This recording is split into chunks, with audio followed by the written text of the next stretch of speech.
20. Nós vamos ler dos versículos 19 indo até o 23. João, capítulo 20, do 19 ao 23. A palavra do Senhor diz assim: ao cair da tarde daquele dia, o primeiro da semana, trancadas as portas da casa onde estavam os discípulos, com medo dos judeus, veio Jesus, pôs-se no meio deles e disse-lhes: paz seja convosco.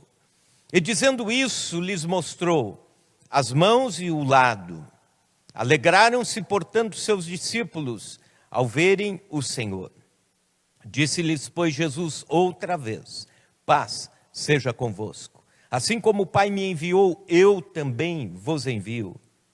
E havendo dito isso, soprou sobre eles e disse-lhes: recebei o Espírito Santo. E se de alguns perdoardes os pecados, ser-lhe-ão perdoados. Se lhes retiverdes, serão retidos. Eu quero falar neste dia com você sobre algumas convicções que vencem a insegurança.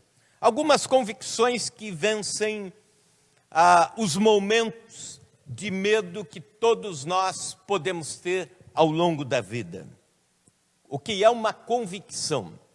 É um pensamento que rege as nossas atitudes, um pensamento firme, uma certeza que rege as nossas escolhas, crenças que determinam aquilo que vamos fazer. Isso é convicção, é algo forte, é algo que não é negociável. A maioria das nossas convicções não são negociáveis. A maioria das nossas convicções construímos ao longo da vida, caminhamos por elas e não as negociamos. São convicções que nos dirigem. São fortes confianças naquilo que pensamos. E as convicções é que fundamentam a nossa vida, o nosso jeito de ser. E as nossas convicções aparecem, afloram nos momentos de insegurança, nos momentos de medo. E é por isso que a gente precisa ter convicções formadas. Convicções formadas sobre muitas áreas da nossa vida, porque nos momentos em que os terremotos da vida vêm e que a vida tende a balançar, nós temos fundamentos que nos seguram. E esses fundamentos nós chamamos de convicção. São fundamentos que nos fazem olhar para a vida e mesmo no momento difícil dizer: estou convicto que. Muita gente diz: estou convicto que tudo vai dar certo. É uma convicção. Estou convicto que tudo vai passar. É uma convicção. Nós precisamos de convicções.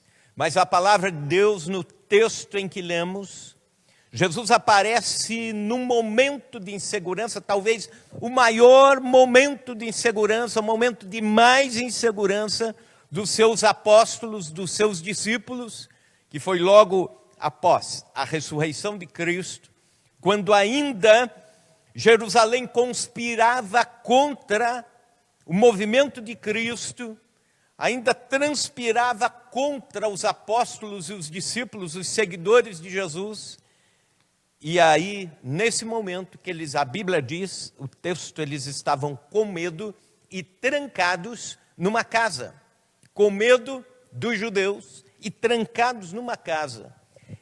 Imagine que eles caminharam 3 anos e meio com Cristo, viram os milagres de Cristo, viram Cristo pregar sobre o reino, aprenderam sobre os valores do reino de Deus, aprenderam sobre a vida eterna, ouviram o maior de todos os sermões pregados nesse planeta, o Sermão do Monte, o sermão que Cristo, o próprio Cristo, prega, é o pregador.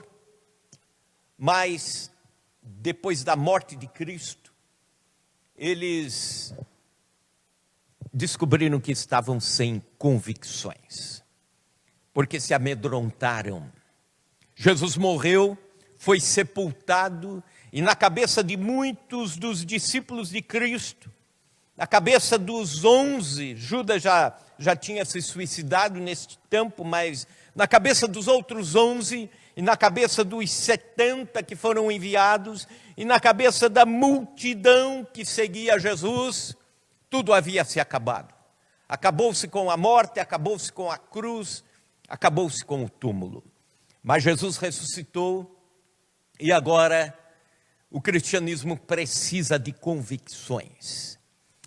E quando Jesus entra nesta sala, nesta casa onde os discípulos estavam, Jesus fala com eles sobre 5 convicções que precisamos ter para levarmos a vida sem inseguranças, para termos um cristianismo de coragem, um cristianismo que vence o medo, um cristianismo que propaga os valores do reino de Deus, livre das inseguranças e incertezas desta vida presente. E a primeira convicção que Jesus deixa é no versículo 19.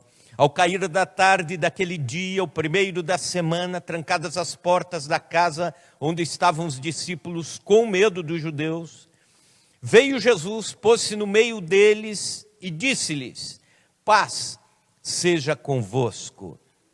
E no versículo 21, disse-lhe, pois, Jesus outra vez: paz seja convosco. A paz que Jesus dá é a primeira convicção para vencer o medo. A paz que Jesus dá, escute isso, não é a ausência de conflito. Por vezes alguém diz, eu preciso de paz, mas apenas fazendo menção a não ter conflitos. Entenda isso. Conflitos todos nós temos desde o primeiro dia de vida, desde o primeiro respirar até o último dia de vida, até o último respirar. O primeiro conflito que temos ao longo da vida é justamente no nascimento. Já nascemos deixando o ventre materno lugar de segurança, temperatura garantida, a comida que vem, a alimentação que vem pelo cordão umbilical, a proteção de todos os ruídos, de todos os barulhos e, mais do que isso, a proteção constante do amor maternal dentro do próprio corpo da mãe. Mas no nascimento, nós somos colocados para fora. E é por isso que o neném, a primeira coisa que faz, depois da primeira respirada, é cair no choro. E é um choro de conflito mesmo, porque está deixando a segurança e dando um passo a mais na sua existência, rumo ao inseguro. Todos nós, ao longo da vida, vamos ter conflito. Então, a paz não é a questão de ausência ou presença de conflitos. Não é questão de não haver conflitos, mas é, em meio aos conflitos, ter o controle emocional. Em meio aos conflitos, ter o coração acalmado. Em meio aos conflitos, não ter a mente em pânico. Em meio aos conflitos, conseguir sorrir, conseguir ainda ter palavras de ânimo para mais alguém. Isso é ter paz interior. E escute isso, a paz que o mundo dá, ela acaba-se no primeiro conflito. Todas as vezes que o mundo pensa em paz, está pensando em ausência de conflitos.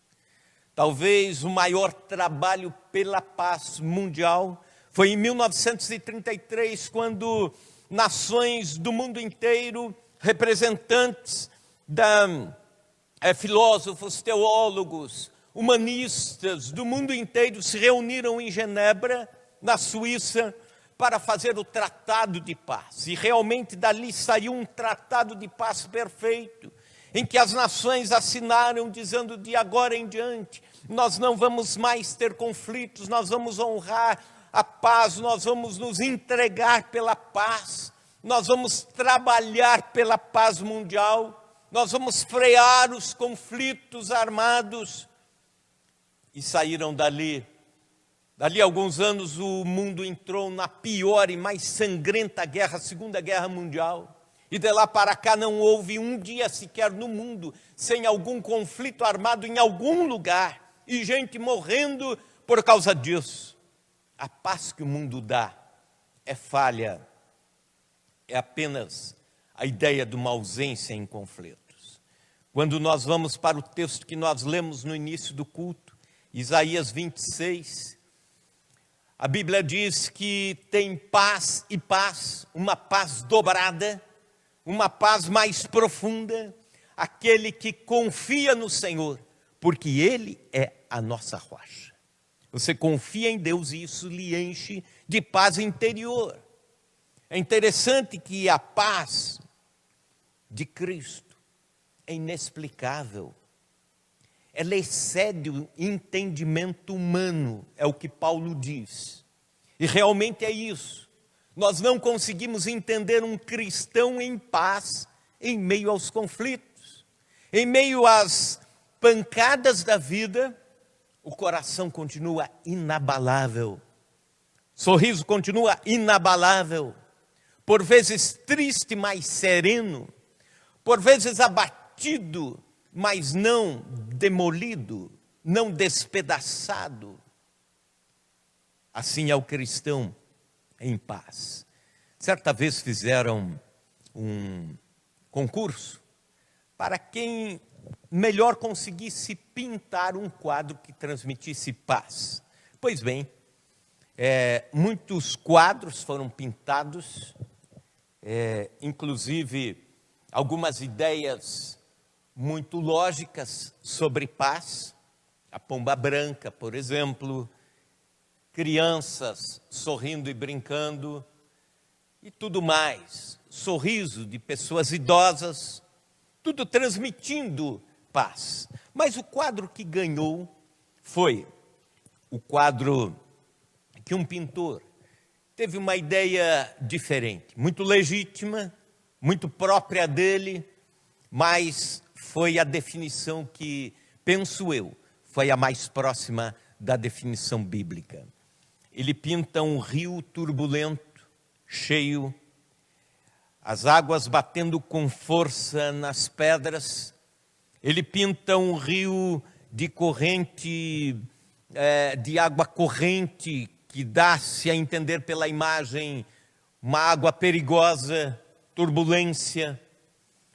E sobre a margem daquele rio, vindo de uma árvore da margem do rio, um galho que vinha até quase o leito do rio.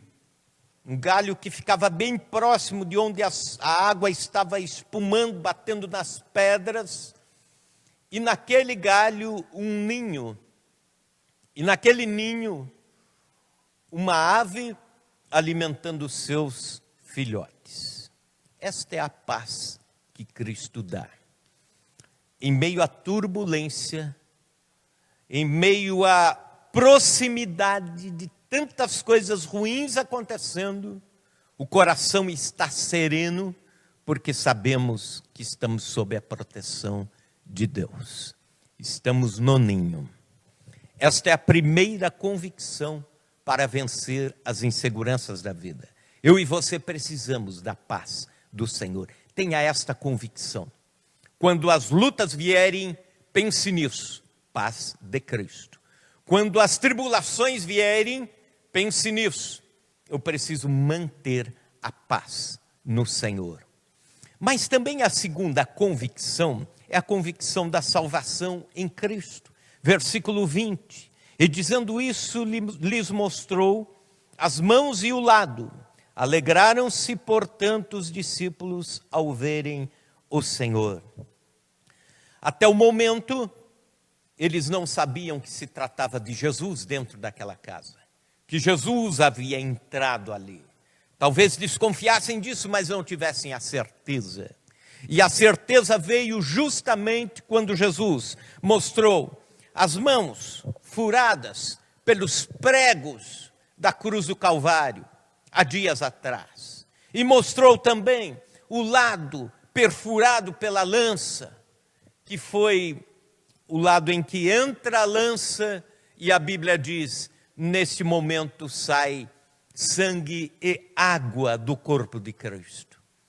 Querido irmão, querida irmã, quando Jesus mostra as marcas da salvação, nós conseguimos vencer o medo. É outro mistério.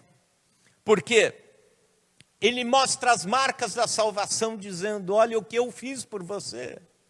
Eu já fiz o que de principal poderia fazer para lhe dar a vida eterna. Quanto mais outras tantas coisas eu não posso fazer. Mas principalmente a salvação. A salvação em Cristo nos faz mais convictos. Nós não precisamos de um evangelho apenas para as soluções das coisas daqui desta terra. Este evangelho seria fraco e limitado. O evangelho veio para nos levar aos pés de Cristo, ao perdão de pecados e nos religar à vida eterna com Deus. Um evangelho que só pensa em saúde e prosperidade e resolução dos problemas aqui, é um evangelho falto, é um evangelho fraco, é um evangelho limitado apenas do aqui para o aqui. Mas quando nós temos o coração cheio de convicção, de que somos salvos e de que temos o céu por herança, as tribulações daqui não estão para comparar com a glória que nos há de ser revelada, é o que Paulo diz. Esta é a convicção da salvação. A convicção da salvação nos faz mais corajosos para a vida. A convicção da salvação nos faz mais corajosos para as oposições. Lembro-me de ter ouvido sobre uma senhora, em tempos em que havia uma perseguição muito intensa aos cristãos no leste europeu. Ela era casada com alguém que servia ao partido do governo e, por consequência, não poderia continuar sendo cristã. E o marido avisou a sua esposa, eu posso até lhe matar, tirar a vida, se você continuar sendo cristã, professando a fé em Deus, cultuando a Deus. E o marido sabia que a sua esposa, vez ou outra, saía para cultuar a Deus numa igreja clandestina. E ele, fazendo as suas ameaças, um dia ele estava nervoso, embriagado, e ele armou-se e disse, hoje você não vai cultuar a Deus, hoje você não vai adorar a Deus. Se você for, eu atiro em você. E ela serenamente respondeu, com sabedoria, dizendo, se você não atirar, eu vou cultuar a Deus. Vou adorar a Jesus hoje no culto. Se você atirar, eu vou adorar a Deus no céu. Vou estar com Jesus lá. Então, de qualquer forma, hoje estarei adorando a Jesus. Essa coragem só tem quem tem convicção da salvação. E a pergunta é, como está a sua convicção de salvação? Jesus entra e mostra as marcas, dizendo, sou eu. Sou eu que estive na cruz, morri, paguei pelos seus pecados e lhe garanti a vida eterna. Eu pergunto, isso basta ao seu coração? Isso basta ao meu. Isto basta ao apóstolo Paulo, quando Jesus disse a ele, a minha graça te basta, porque o meu poder se aperfeiçoa na fraqueza. Quando nós temos a convicção da salvação, nós temos a convicção de que esta vida é apenas uma passagem, ela é apenas momentânea, somos estrangeiros aqui, a nossa pátria está por vir. Lá não haverá sofrimento, lá não haverá dor, nem morte, nem enfermidade, lá viveremos com Deus para a eternidade. Convicção da salvação. convicção de paz, convicção da salvação em Cristo. E a terceira convicção, a convicção de propósito. Versículo 21. Disse-lhes, pois, Jesus outra vez: paz seja convosco. Assim como o Pai me enviou, eu também vos envio. Lá estavam os discípulos acanhados, amedrontados, inseguros. E Jesus, depois de lhes dar a paz e depois de lhes mostrar as marcas da salvação, ele diz: eu vos envio. É o propósito de cada cristão. Todos nós cristãos somos enviados. Todos nós cristãos somos lançados a um mundo como sal da terra, luz do mundo, cartas abertas de Cristo a este mundo. O evangelho vivido, além do evangelho escrito, as pessoas estão lendo em nós o evangelho de Cristo de forma encenada. Esse é o propósito pelo qual nós fomos alcançados por Cristo, para reproduzir o evangelho, para sermos enviados. Os propósitos dirigem a vida. Pessoas que não têm propósito, com muita frequência vacilam, com muita frequência se deprimem. E uma das coisas que Viktor Frankl, que é o chamado pai da logoterapia, ele, apesar de não ser um cristão, ele era judeu, mas ele tinha muita afinidade com o cristianismo. E muitos valores do cristianismo ele restaura no seu trabalho. Ele foi prisioneiro de guerra também. Ele foi perseguido, ele quase morreu, ele foi preso nos piores campos de concentração durante a Segunda Guerra Mundial, justamente por ser judeu. E ele diz o seguinte, que o que nos mantém vivos, em última instância, é o propósito de vida. É aquela ideia, eu preciso ainda continuar a fazer isso. Não posso morrer sem antes concluir.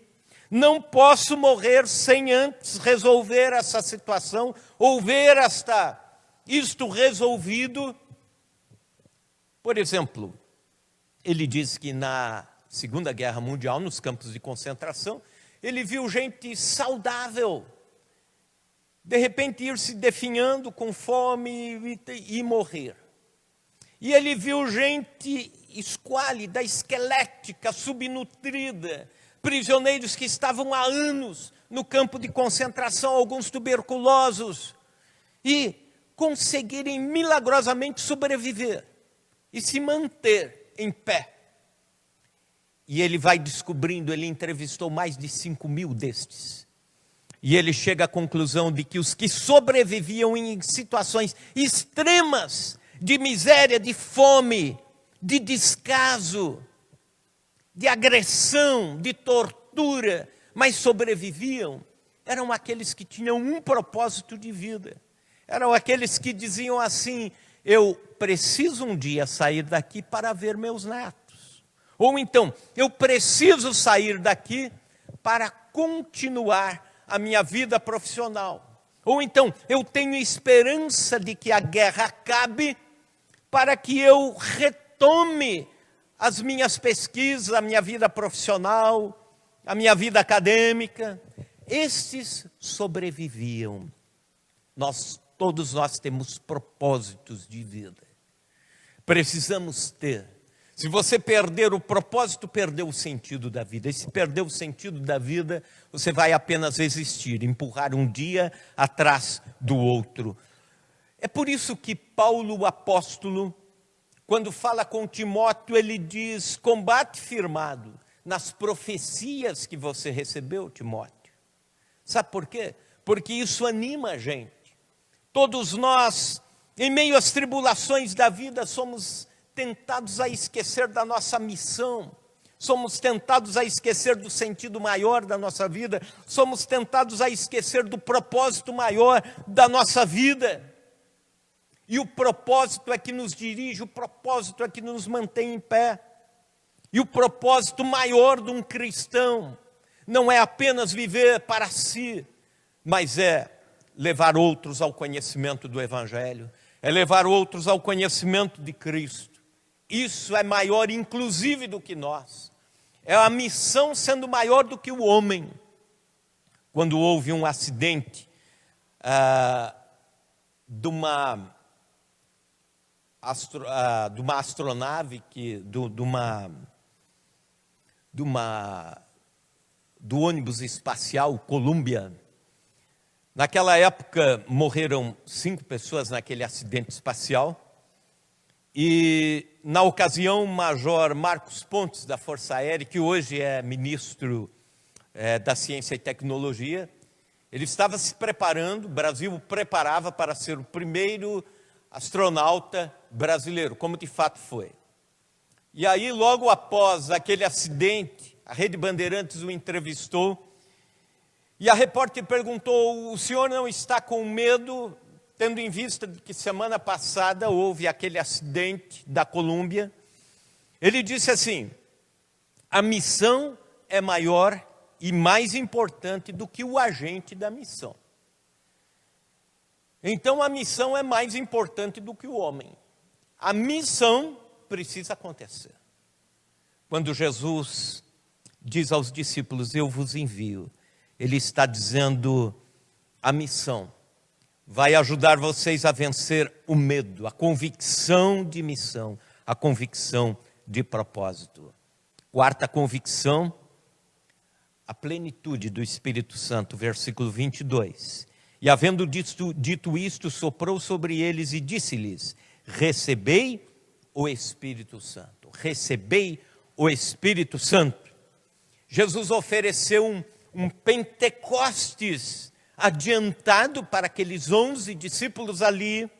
Jesus ofereceu um Pentecostes adiantado para que eles já vencessem logo de cara as primeiras inseguranças e os grandes medos que assolavam naqueles dias.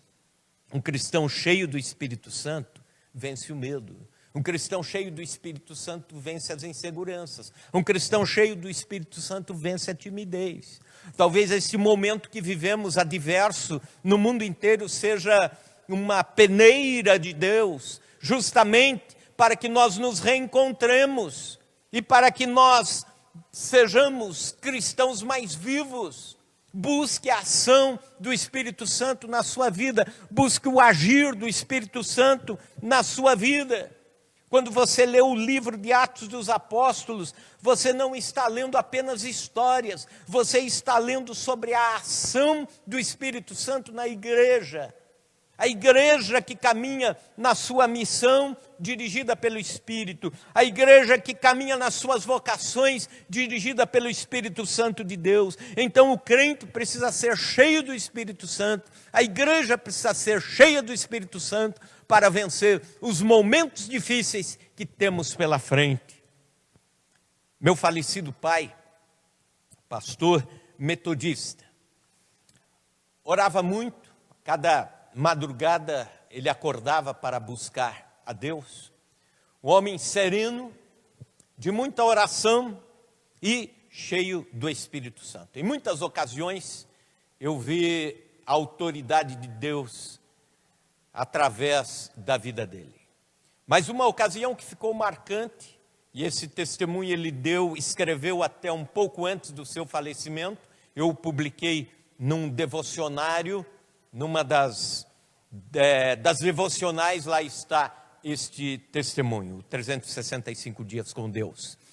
Pois bem, ele conta que, pastoreando a igreja de Rio Negro, perto de Curitiba, a 80 quilômetros de Curitiba, ele ia normalmente aos sábados, já passava o sábado no culto à noite, fazia as visitações, participava da escola dominical, culto à noite, algumas visitas à tarde, e depois voltava para Curitiba. Pois bem, e numa dessas ocasiões, uma irmã da igreja, uma senhora da igreja, pediu para que o pai fosse visitar à tarde, porque o esposo dela não era cristão. Ela queria que ele levasse uma palavra de oração, um convite especial para que seu marido fosse ao culto. aquele entrelace de amizade para trazer alguém que precisava de Jesus. Mas aquele homem, por vezes, era violento. E por vezes também ele tinha alguns ataques, né? Que ela dizia, ele sofre alguns ataques, alguns surtos de raiva e tudo mais. E papai orou e foi, terminado a escola dominical, o almoço, foi para visitar aquele lar, principalmente para visitar aquele homem. Foi recebido na casa, mas de repente aquele homem começou a ficar com raiva. E todos nós cristãos já sabemos que algumas atitudes inspiram uma possessão demoníaca. E aquele homem então começou a mudar o semblante, correu na cozinha, pegou uma faca, aquelas facas de churrasco bem afiadas, e veio contra o papai. Ele foi chegando próximo, ameaçando e vindo com toda a força, vindo rápido, né? O pai estendeu a mão e disse: seja repreendido em nome de Jesus. Fica aí, estático. E aquele homem parou, ficou com o braço estendido e ficou ali por alguns segundos naquela posição. E o pai entendeu que aquele era o momento em que deveria pregar o evangelho para aquele homem. Ele ficou estático, como uma estátua parado e pregando o evangelho, falando do amor de Jesus. Aquele homem entregou a vida para Jesus naquela posição. E aí papai orou, ele largou aquela faca, aquela arma. Ele disse: eu não sei o que estava acontecendo, mas agora sim eu sei que a minha vida está transformada. Parece que um peso saiu de mim. Ele foi liberto absolutamente pelo poder de Jesus. Quando foi no culto à noite, ele estava lá pela primeira vez, servindo a Deus, adorando a Deus, e a sua vida foi doravante para servir ao Senhor. Essa convicção de plenitude do poder do Espírito Santo, nós os crentes precisamos ter. E precisamos ter nos dias de hoje. Porque aquilo que tenho dito já desde 2 anos para cá, continuo a dizer: nós estamos indo para tempos difíceis e precisamos de uma igreja cheia do Espírito Santo de Deus. Quinta e última convicção, versículo 23. Se de alguns perdoardes os pecados, são-lhes perdoados. Se lhes retiverdes, são retidos. A capacidade de perdoar e de receber perdão está intimamente ligada à segurança no Evangelho. E inclusive a segurança emocional aqui nesta vida. E inclusive está intimamente ligada à salvação. Porque quem perdoa e cede perdão, e quem pede perdão, e quem constantemente está perdoando, cedendo perdão, está imitando o Mestre. Talvez um dos sinais mais primários da salvação, talvez um dos sinais mais primários da imitação de Cristo, do discipulado, é a capacidade de perdoar. É o fiel da balança. Porque o perdão é que nos dá relações saudáveis. É o perdão que nos faz o exemplo cristão triunfar. É o perdão que nos faz mais próximos de Deus. Porque na oração do Pai Nosso, o perdão na horizontal estabelece o critério para o perdão na vertical. Quando nós oramos o Pai Nosso, a oração que Jesus nos ensinou, nós dizemos: perdoa os nossos pecados, perdoa as nossas ofensas, assim como nós perdoamos a quem nos tem ofendido. Então, se nós não perdoamos a quem nos tem ofendido, estamos tratando com Deus, ó, não perdoe aí, porque pelo nosso trato você só perdoa aí se a gente perdoar aqui. Então, não estou conseguindo perdoar aqui. Então, pela lógica da oração de Jesus e aquilo que nós oramos, nós estamos travando o perdão aqui, naturalmente aqui. E é por isso que Jesus diz que se há perdão, versículo 23, pecados são perdoados, mas se lhes retiverdes, serão retidos. Quem não perdoa, não conhece a extensão do Evangelho, não conhece a extensão do amar, não consegue receber e nem dar o amor na sua plenitude. Há uma insistência de Jesus nos Evangelhos para que o cristão seja um constante doador de perdão. Precisamos ofertar perdão sempre. Sem perdão, há pecados retidos na terra e no céu. Essa convicção de perdão, convicção de capacidade de perdoar, tira a nossa insegurança, tira o nosso medo, principalmente no que tange a vida emocional, no que tange aos nossos relacionamentos. E misteriosamente, essa capacidade também nos religa com Deus absolutamente. Quando perdoamos alguém, estamos dizendo, com isso, estou mais parecido com Cristo. Nos tornamos mais parecidos com Cristo. Concluindo, algumas convicções para que vençamos as inseguranças da vida. E essas convicções são muito vivas agora, para o tempo da pandemia em que estamos vivendo. Primeira convicção, a paz de Cristo.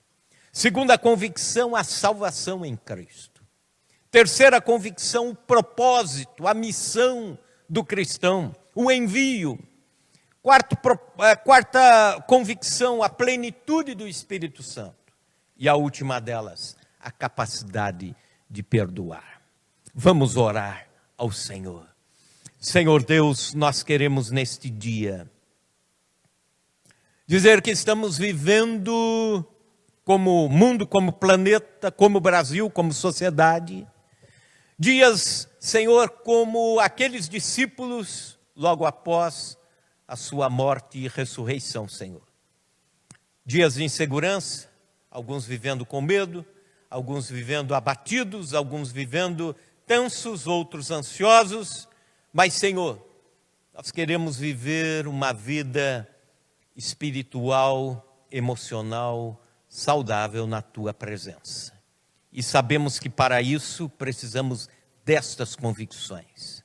Talvez, ó Deus, nesse dia nós tenhamos falado a cristãos que não têm convicções construídas, a cristãos que vivem apenas de sensações momentâneas, ou talvez, Senhor, a Tua palavra tenha chegado a alguém que ainda não Te conhece e que precisa conhecê-lo. Ó Deus, que convicções sejam formadas, a convicção da paz de Cristo, a paz inexplicável, a convicção da salvação em Cristo. A nossa vida não é do aqui para aqui, mas, Senhor, nós temos um céu, aguardamos a eternidade, e esta convicção nos enche o coração. Senhor, a convicção de propósito, de missão, a convicção de plenitude do Espírito Santo. Precisamos disso, Senhor, como precisamos. A convicção de capacidade de perdoar. Senhor, ajuda-nos a perdoar. Ajuda-nos a perdoar aqueles que nos ofendem de qualquer forma. Alguns talvez, Senhor, nem estejam interessados no perdão, mas ajuda-nos a perdoá-los.